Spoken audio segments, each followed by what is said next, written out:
Democratic Party could easily be compared to right now? Lance Armstrong. He terrorized the accusers. What did the Democratic Party do when people brought up Joe Biden and his debilitation? They attacked and attempted to ostracize those who would dare question it. All right, ladies and gentlemen, welcome to A Veteran Uncensored with Chris Rodriguez. We got a new video here. Thank you to everybody that's been joining us as of late. New subscribers. It's a new channel. I'm Chris, a veteran, Hispanic man. If you want to know, it doesn't matter really. But leaning towards the conservative side of things as of late. Bringing you the latest news and reactions to everything going on in the country. So right now, Stephen A. Smith on his distrust of the media and the Democratic Party on the Cuomo show. A lot of people like the Cuomo video that we did versus O'Reilly, Bill O'Reilly, who annihilated Cuomo on an unbelievable take. I just couldn't believe Cuomo was speaking that about the cover-up of the Biden situation. Don't forget to subscribe, hit the bell for notifications, smash that like button. It helps us a lot. And, of course, let us know in the comment section what you think. Let's get to it right now. Let's bring in Stephen A. Smith. He's in Oklahoma City. He's going to be covering the game tomorrow night. Thank you for making time for me, my brother. I appreciate it. No problem. Always, bro. How you doing? So there's no question that they wanted to play down what was really obvious to you, what was obvious to me, right? But we weren't in the business of doing what we could to make sure that Biden won, right? I mean, that's really what this was about. It wasn't, I don't think anybody in good faith can say, shit, I didn't know. They really put it over on me. I had no idea that Biden had any kinds of issues with his age or his stage. Correct. It's what you chose and how you dealt with people. Do you blame the party, or is this about the media? I blame both.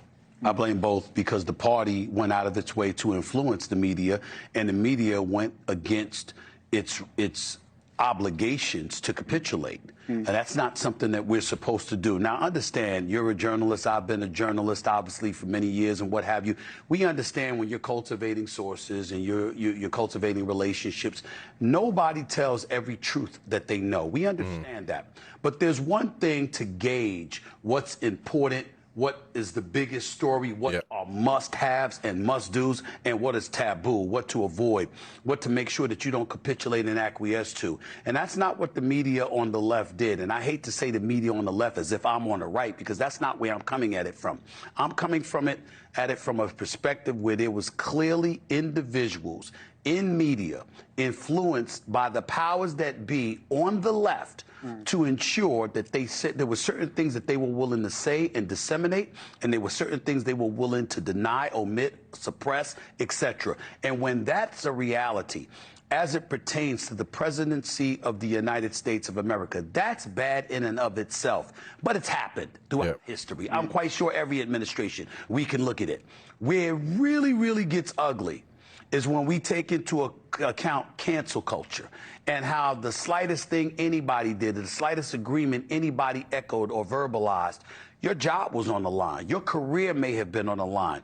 That level of bullying, that fright that they tried to implement into the psyche of members of the Fourth Estate and beyond was as egregious as I have ever seen in my career.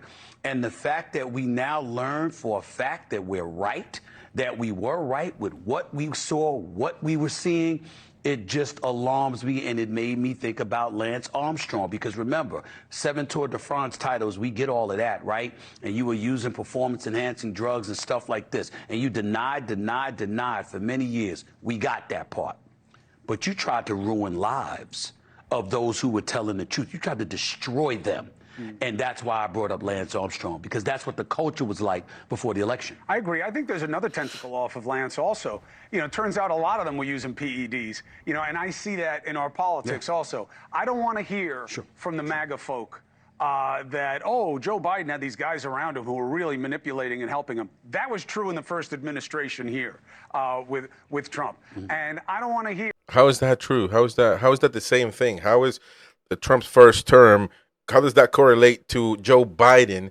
And then anybody can speculate and say that he must have been persuaded. Somebody else must have been running the country because he wasn't fit to do so. And you can see that every time he came out and had a word, he came out and had something to say, he had nothing to say because he couldn't remember. He couldn't utter the words. He just couldn't do it. And I come from the same place as Stephen A. Smith here. You know, I'm neither right or left. I don't believe in none of that nonsense. I believe in what's right. So far, Conservative Party have been right. The Conservative Party have made the most common sense, and that's why they won. That's why President Trump is for the second term in his second term president again, 47th president. So, and that's the issue, right? You know, because Cuomo was about to say, because the right did it, and because I think it's not the same thing. Why can't journalists are not there to cover up? They're not there, and I understand not telling the full truth, etc. But this was blatantly obvious of what was going on with the former president of the United States, Biden, and current at the time when all of these allegations came out. So it's not fair. You know, I think that the left media needs to apologize to American people. And some people need to be held accountable, of course, because how can they be? We need to dig and investigate what actually happened here. The American people need to know.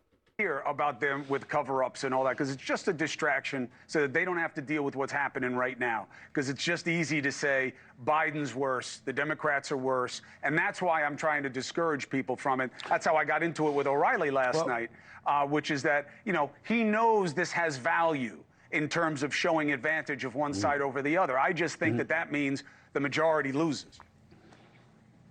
Well, I would respond to you by saying this, my brother. I think, Chris, two things can be true.